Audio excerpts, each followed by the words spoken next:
Hello friends, welcome back to our channel freedom foodies. இன்றைக்கி நம்ம சேனலில் என்ன ரெசிபி பார்க்க போகிறோம்னா, நல்ல ஒரு சூப்பரான டேஸ்ட்டில் தேங்காய் பால் சாதம் தான் பார்க்க போகிறோம். இந்த தேங்காய் பால் சாதம் ரொம்பவே ஒரு ஈஸியான ரெசிபியாக இருக்கும். இந்த ரெசிபிக்கு கூட வெஜ் கிரேவியோ இல்லை நான்வெஜ் கிரேவியோ வச்சு சாப்பிட்டிங்கன்னா ரொம்பவே டேஸ்ட்டாக இருக்கும். வாங்க அது எப்படி செய்கிறதுன்னு பார்க்கலாம். தேங்காய் பால் சாதம் செய்கிறதுக்கு நான் 1 கப் அளவுக்கு பாஸ்மதி அரிசி எடுத்திருக்கேன். இந்த பாஸ்மதி அரிசியில் தண்ணி ஊற்றி ஒரு 2லேருந்து 3 தடவை நல்லா வாஷ் பண்ணி எடுத்துக்கோங்க. அப்போ தான் அதில் உள்ள ஸ்டார்ச்செல்லாம் ரிமூவ் ஆகி அரிசி ஒன்றோடு ஒன்று ஒட்டாமல் நல்லா உதிரியாக வரும். இந்த அரிசியை நல்லா கழுவிட்டு தண்ணி ஊற்றி ஒரு அரை மணி நேரத்துக்கு ஊற வச்சுக்கோங்க. இந்த வெஜ் புலாவ் செய்கிறதுக்கு நான் 1/2 மூடி தேங்காய் எடுத்திருக்கேன். இதை நல்லா துருவிட்டு ஒரு மிக்ஸி ஜாரில் போட்டு நல்லா இதை அரைச்சி எடுத்துக்கோங்க. அப்பப்போ கொஞ்சமாக தண்ணி சேர்த்து இதை நல்லா அரைச்சிக்கோங்க. இப்போ நம்ம அரைச்ச இந்த தேங்காவை ஒரு ஃபில்ட்ரு வச்சு நல்லா வடிகட்டி எடுத்துக்கலாம். நம்ம ஃபில்ட்ரு பண்ணதுக்கப்புறமா மீதி இருக்க தேங்காவை நல்லா கையில் எடுத்து நல்லா இந்த மாதிரி பிழிஞ்சு விட்டுக்கோங்க. நம்ம ஃபில்ட்ரு பண்ண இந்த தேங்காவை கொஞ்சமாக தண்ணி சேர்த்து மிக்ஸி ஜாரில் போட்டு இதே மாதிரி அரைச்சி எடுத்துக்கோங்க. இப்போது தேங்காய் பாலும் ரெடி ஆயிடுச்சு. இது ஒரு பக்கமாக எடுத்து வச்சுக்கோங்க. நெக்ஸ்ட்டு வெஜ் புலாவ் செய்கிறதுக்கு ஒரு குக்கரில் 4லேருந்து 5 டேபிள் ஸ்பூன் எண்ணெய் சேர்த்துக்கோங்க. எண்ணெய் நல்லா சூடானதுக்கப்புறமா 2 பிரிஞ்சி இலை, 3 கிராம்பு, 2 இன்ச் பட்டை,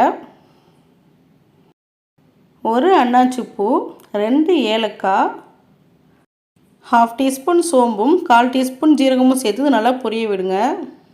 ஸ்டவ்வை லோ ஃப்ளேமில் வச்சுட்டு இதை நல்லா பொரிய விடுங்க. இதோட ஃப்ளேவர்லாம் இறங்கினதுக்கப்புறமா நான் 2 பெரிய வெங்காயத்தை நீளவாக்கில் கட் பண்ணி இதில் சேர்த்துருக்கேன். இப்போ இந்த வெங்காயம் பொன்னிறமாகிற வரைக்கும் நல்லா வதக்கிக்கோங்க. ரொம்ப செவக்க விட்டுறக்கூடாது. கண்ணாடி பதத்துக்கு வெந்து வந்தால் போதும். வெங்காயத்தை வதக்கினதுக்கப்புறமா ஒரு 3 பச்சை மிளகாவை நீளவாக்கில் கட் பண்ணி சேர்த்துக்கோங்க. இதெல்லாம் வதங்கினதுக்கப்புறமா ஒரு 2 டேபிள் ஸ்பூன் அளவுக்கு இஞ்சி பூண்டு விழுது சேர்த்துக்கோங்க. இஞ்சி பூண்டு விழுது சேர்த்துட்டு இதோட பச்சை வாசனை போகிற அளவுக்கு நல்லா வதக்கிக்கோங்க. நம்ம இதில் மிளகாய்த்தூள் எதுவும் சேர்க்க போகிறது இல்லை. இன்னும் கொஞ்சம் உங்களுக்கு காரம் வேணும்னா ஒரு 2-3 பச்சை மிளகாவை உங்கள் காரத்துக்கு ஏற்ற மாதிரி சேர்த்துக்கோங்க. நெக்ஸ்ட்டு நம்ம கட் பண்ணி வச்சுருந்த காய்கறிகள் எல்லாத்தையும் இதில் சேர்த்துக்கலாம். நான் இதில் 1 கேரட்டும் 1 உருளைக்கிழங்கையும் சின்ன சின்னதாக கட் பண்ணி இதில் சேர்த்துருக்கேன். இதோட ஒரு 1/2 கப் அளவுக்கு பட்டாணியும் சேர்த்துருக்கேன்.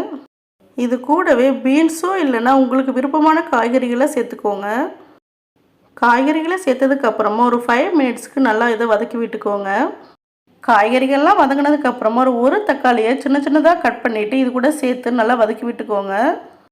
இந்த காய்கறிகளாம் சேர்த்துட்டு நல்லா வதக்கி விட்டதுக்கு அப்புறமா கொஞ்சமாக புதினாவும் கொத்தமல்லி இலைகளையும் சேர்த்துட்டு நல்லா வதக்கி விட்டுக்கோங்க. கொத்தமல்லியும் புதினாவும் சேர்த்ததுக்கப்புறமா ஒரு 2 நிமிஷத்துக்கு இது நல்லா வதக்கி விட்டுக்கோங்க. நெக்ஸ்ட்டு இந்த ரெசிபிக்கு தேவையான அளவு உப்பு சேர்த்துட்டு இது நல்லா வதக்கி விட்டுக்கோங்க. இது எல்லாத்தையும் வதக்கினதுக்கப்புறமா நம்ம ஏற்கனவே ஒரு 1/2 மூடி தேங்காவை துருவிட்டு மிக்சியில் போட்டு அரைச்சி புளிஞ்சு வச்சுருந்த பாலை இது கூட சேர்த்துக்கோங்க. நான் ஒரு 1 கப் அளவுக்கு பாஸ்மதி அரிசி எடுத்திருந்தேன். அதுக்கு ஒரு 1.25 கப் அளவுக்கு தேங்காய் பால் சேர்த்துக்கோங்க. நம்ம இதில் பாஸ்மதி அரிசிக்கு பதிலாக சாப்பாடு அரிசி கூட இது கூட சேர்த்துக்கலாம். நம்ம சாப்பாடு அரிசி சேர்க்குறதா இருந்தால் 1 கப் சாப்பாடு அரிசிக்கு 2 கப் அளவுக்கு தண்ணி சேர்த்துக்கோங்க. தேங்காய் பால் சேர்த்துட்டு ஒரு கொதி வந்த உடனே அரிசியை சேர்த்துக்கலாம். நான் ஒரு 20 to 30 மினிட்ஸ்க்கு பாஸ்மதி அரிசியை ஊற வச்சுட்டு அரிசியில் உள்ள தண்ணியெல்லாம் வடிகட்டிட்டு எடுத்து வச்சுருக்கேன். இப்போ இந்த அரிசியை இது கூட சேர்த்துக்கோங்க. அரிசியை சேர்த்ததுக்கப்புறமா மீடியம் ஃப்ளேமில் வச்சுட்டு தண்ணியை கொஞ்சம் வற்ற விட்டுடலாம். ஒரு 4 to 5 மினிட்ஸ்க்குள்ளேயே அரிசி லைட்டாக வெந்து வந்துடும். இந்த டைமில் ஒரு 2 டேபிள் ஸ்பூன் அளவுக்கு நெய் சேர்த்துக்கோங்க. அரிசி லைட்டாக வெந்து தண்ணியும் கொஞ்சம் சுண்டி வந்துடுச்சு. நெக்ஸ்ட்டு இது மெதுவாக கலந்து விட்டுட்டு குக்கரை மூடி மிதமான தீயில் ஒரு விசில் விட்டுட்டு 5 மினிட்ஸ்க்கு சிம்மில் வச்சுட்டு ஸ்டவ்வை ஆஃப் பண்ணிடுங்க. நார்மல் புழுங்கலரிசியில் செஞ்சிங்கன்னா ஒரு விசில் விட்டுட்டு ஒரு 10 மினிட்ஸ்க்கு சிம்மில் வச்சுட்டு ஸ்டவ்வை ஆஃப் பண்ணிக்கோங்க. இப்போது இதில் உள்ள ப்ரெஷர்லாம் ரிலீஸ் ஆனதுக்கு அப்புறமா குக்கரை ஓப்பன் பண்ணிக்கலாம். இப்போது இது நல்லா குக் ஆகி நல்லா சூப்பராக வெந்து வந்திருக்கு. இப்போ இந்த ரைஸை மெதுவாக ஓரம் பூரா அப்படியே கிளறி விட்டுக்கோங்க.